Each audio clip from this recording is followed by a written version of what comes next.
The next 2 weeks in astrology are going to be very intense, probably the most intense 2 weeks of the year. And this is because we're going to be having a very challenging mutable T square. This week is not for the faint-hearted.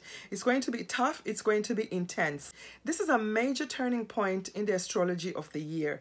Our lives are going to be turned upside down, and we're probably going to be pushed into making some really tough decisions. The next 2 weeks are pretty much going to be a shit show. And unfortunately, you cannot hide under a rock or hide under the covers. This energy is still going to find you. Essentially, this means that you just have to toughen up. So I'm going to do a bit of history here so we can understand where this energy started from. I believe this energy started at the Capricorn full moon. That full moon brought major destruction of structures that we've depended on in our life for a very long time. And perhaps there was a major change in family traditions. The full moon in Capricorn demolished the building and everything was in rumbles. And then the sun opposite Pluto came in and erupted the pipes. The sewer came up and there was shit all over the place. This was followed by a new moon in Leo, which was asking us to find the joy in our life or choose the things that are really important, the things that really make us happy, what is truly in our heart. Of course, that lunation was accompanied by a square from Mars to Uranus, which probably brought up a lot of arguments and aggression. This aspect brought up sudden events, sudden issues, and possibly some arguments in our relationships. And then shortly after, we had Mercury go retrograde, and now Mercury is transiting back into the sign of Leo. I'm going to encourage you to listen to the entire introduction of this video, simply because there's a lot of aspects happening at the same time, and there's a lot of information for you to take in, a lot of degrees that are being activated. So if you want to know how these transits are going to affect you according to your own natal birth chart, it's very important that you listen to the introduction.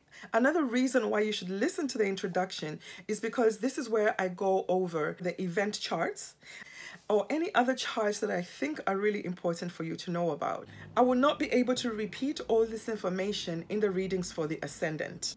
I'm still doing the competition for a free solar return chart reading with me. You can enter this contest by subscribing to my channel. Comment under this video saying free solar and subscribed. This enters you into the competition. I'll be choosing 3 people this month. I'll be announcing the winners at the Aquarius full moon video. So if you're already subscribed to my channel and you've already commented on past videos, I encourage you to still comment on this video. Make me notice you. If there was ever a time for you to book a reading with me, this is it now. Our lives are about to take a major turning point, and for some, those changes have already begun.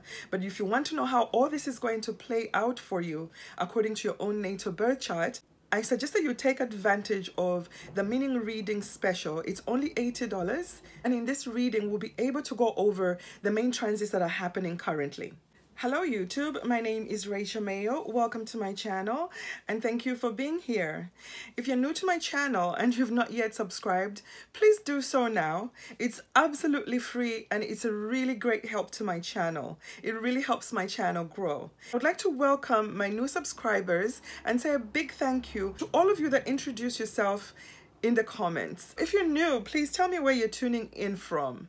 Liking, sharing, and commenting on my channel really helps my channel grow. It lets the YouTube algorithm know that you're enjoying my content, you love my channel, and therefore the algorithm suggests me to other people who love astrology just like yourself. I'm going to be discussing how the Mars-Jupiter conjunction in Gemini square Saturn in Pisces is going to affect you according to your ascendant sign. I'm also going to talk about what your ruling planet is doing at the time of this event.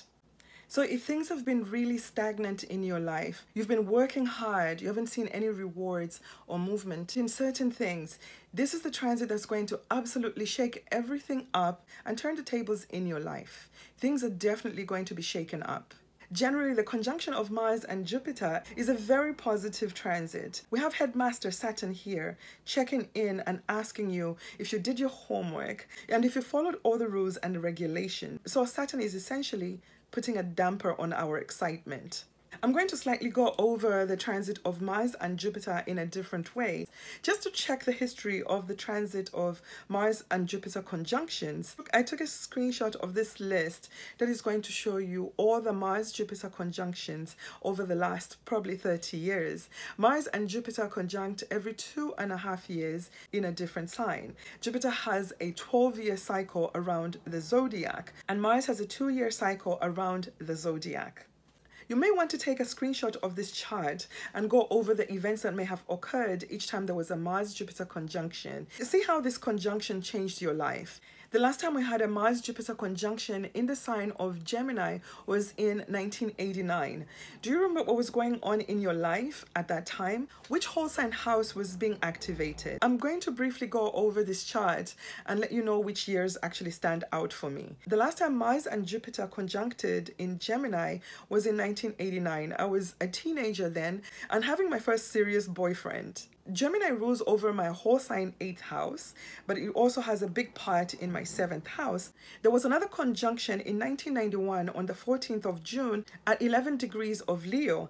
And this degree sounds very familiar because we just had the Leo new moon there. This conjunction happened in my whole sign 10th house, but mostly part of my 9th house. It definitely changed my status because I became a mother. The next Mars-Jupiter conjunction was in 1993 on September 6th at 16 degrees of Libra. This transit brought a move to another country. I had a change in the groups that I belonged to, and I had to make new friends. The next conjunction happened in 1995 on November 16 at 19 degrees of Sagittarius. Can you think of what may have happened to you in your life then? The next one was in 1998, January 21st at 26 degrees of at 2640 degrees of Aquarius. Again, that degree sounds very familiar because we're going to have a full moon at 27 degrees of Aquarius on the 19th next week. And this is what I love about astrology. These cycles tend to repeat themselves. And then we had another one in 2000 on April 6th. This was at 10 degrees of Taurus. I can't remember if that one brought a big event. The next conjunction was in 2002 on July 3rd, and this one was at 23 degrees of Cancer. I can't remember what happened then, or maybe I'm just not willing to tell you my whole life story. The following one was in 2004, September 27, and it was at 10 degrees of Aquarius. I don't have anything at this degree, so I don't think it brought a major change. The next one was in 2006, December 11, and this one was at 3 degrees 51 minutes of Sagittarius. The next one was in 2004, September 27 at 024 degrees of Libra.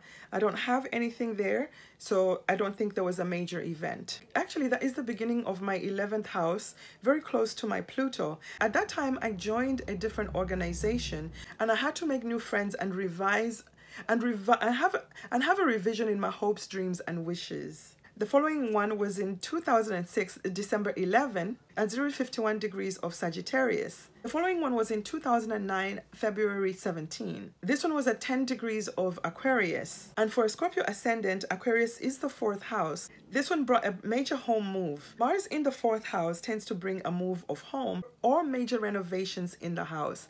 And conjunct Jupiter, it is probably going to move you into a bigger home. And this is exactly what happened with me. We moved into a bigger home where we were very happy. Jupiter expanded our home and happiness.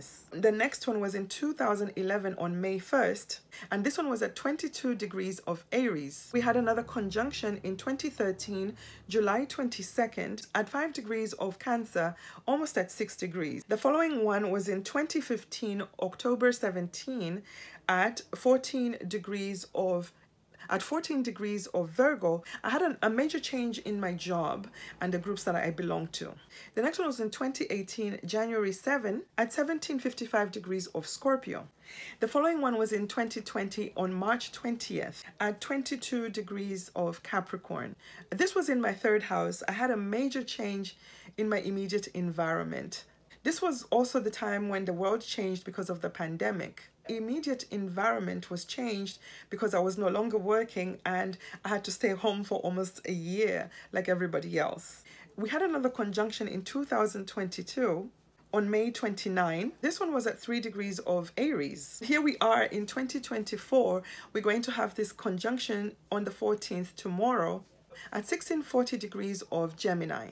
I'm a late degree, actually anaretic degree Scorpio ascendant, so I find that my chart is more accurate when I use the Placidus system because Gemini covers a big part of my 7th house. So technically this transit is falling in my 7th house. And I do tend to feel this transit through committed relationships and partnerships. The next one will be in 2026 on November 16 at around 25 degrees of Leo. This is my 10th house, so probably I'll have another change in status then. So go over this chart and see what stands out for you. This is a guide for you to see how this particular conjunction has changed your life in the past and how it will change your life moving forward. So now that we've gone over the previous Mars-Jupiter conjunctions, we're going to go over the event chart of the Mars-Jupiter conjunction in Gemini at 1640 degrees of Gemini. Looking at this chart, we see that the ascendant is in the sign of Libra. I like the sign of Libra because it's going to help to bring negotiations, reconciliations, and peace in relationships. We're going to go to the sign of Gemini and see what is going on in the sign of Gemini. So we have Mars and Jupiter exactly at 1640 degrees of Gemini. There is no other planet in the sign of Gemini.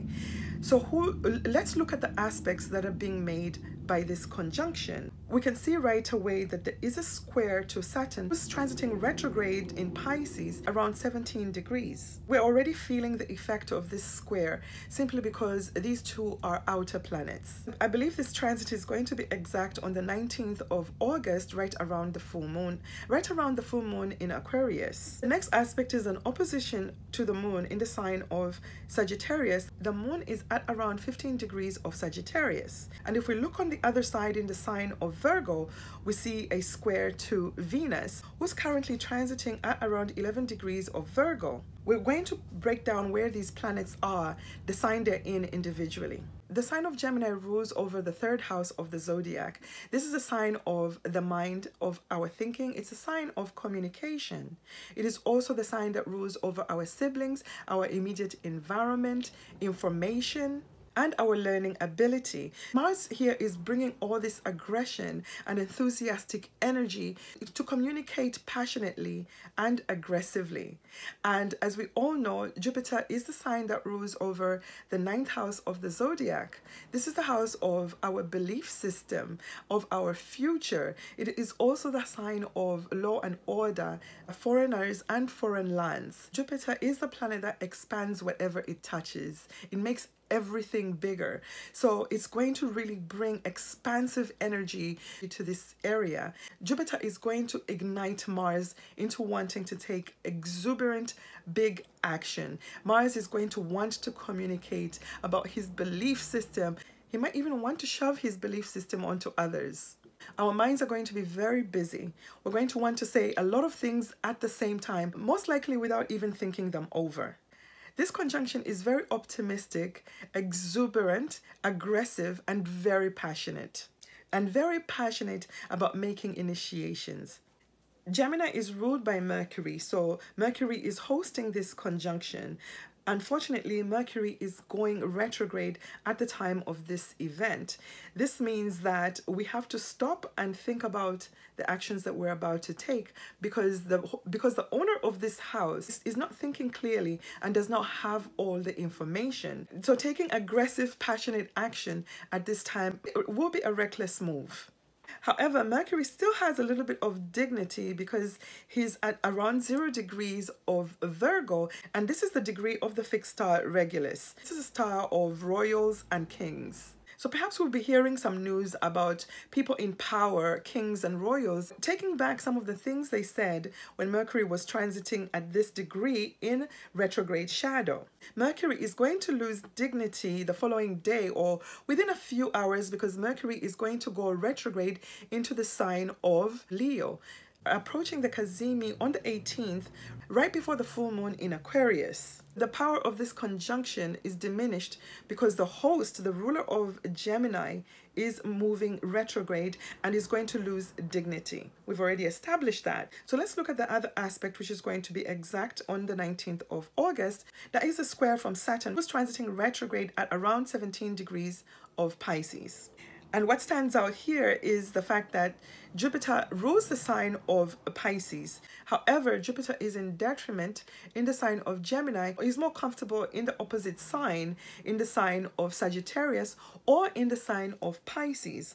So this means that Jupiter's power is weakened here. The other fact is that Saturn is probably still going to be in the sign of Pisces after Jupiter has left the sign of Gemini. What I'm trying to say here is that Saturn is going to be working on the same issues for a longer time. The square from Saturn is the checkpoint.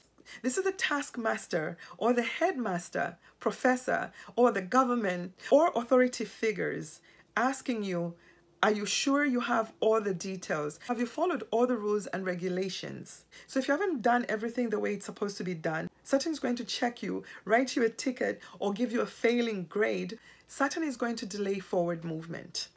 So let's look at what Saturn is doing in the sign of Pisces. Saturn is transiting the last sign of the zodiac, and this is where karma is dished out. This is where things come to end and die. Saturn is finishing up and closing up karma from the last 29 years. Saturn is opposing Venus in the sign of Virgo. This is a challenging transit, and it's more challenging because Venus is in 4 in the sign of Virgo. Venus is in a sign that she does not perform well in, and this is because Venus is exalted in the sign of Pisces, where Saturn is. Pisces is the sign of Venus's exaltation. This in real life means that we're having difficulties when it comes to relationships and money, or the things that we love and value. Venus in Virgo, the natural 6th house of the zodiac, is looking at your health, your daily routine, your work, and your exercise regimen. So when it comes to relationships and the things that we love and value, Venus is very critical here.